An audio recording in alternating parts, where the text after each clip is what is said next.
ነገር ስለሆነ ትንሽ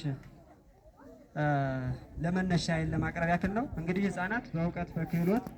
ታንጸው ያስተሳሰቡን ስብዕና እንዲላበሱ ሀገር ወዳድ ንቁና አምራች ዜጋ እንዲሆኑ እንዲሁም ማህበራዊ ደህንነታቸው እንዲጠበቅና የመብታቸው ቀጥተኛ ተጠቃሚ እንዲሆኑ ማድረግ የህፃናትን ተሳትፎ ማጎልበት በዘላቂነት ለማከናወን የሚገባና መሰረታዊ ትኩረት የሚሻ የሁሉንም ርብርብ የሚፈልግ ጉዳይ ነው። በህፃናት መብት ኮንቬንሽን እንግዲህ ኢትዮጵያ ብዙ የስምምነትና የህግ ማዕቀፎችን በህፃናት ጉዳይ ህፃናትን በሚመለከት ተቀብላለች፣ አጽድቃለች፣ ፈርማለች እና ከዚህ ውስጥ አንደኛው የህፃናት መብት ኮንቬንሽን የሚባል ነውና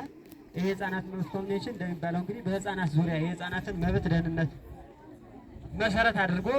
የተፈረመ ስምምነት ነው፣ ዓለም አቀፋዊ ስምምነት ነውና በዚህ ስምምነት ዙሪያ በ54 አንቀጽ ይዘት ተደርጎ የወጣ ሰነድ ነውና ይሄ ምን ያትታል የሚለውን ነገር እንግዲህ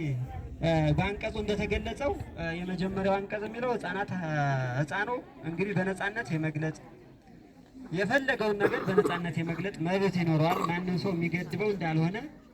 በህግ በስምምነቱ የተቀመጠ ነገር አለና እንግዲህ 9 ጸድቆ እስካሁን ድረስ ተግባራዊ እየተደረገ ሀገሪቱ በህግ ማዕቀፍ በፖሊሲ ቀርጻ ተግባራዊ እያደረገች እንደሆነ የሚያሳይ ነገር ስላለው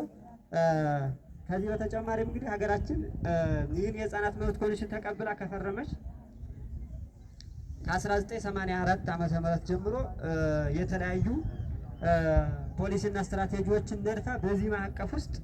ተግባራዊ እያደረገች የህፃናት መብታቸው ከምን እስከ ምን ድረስ ነው፣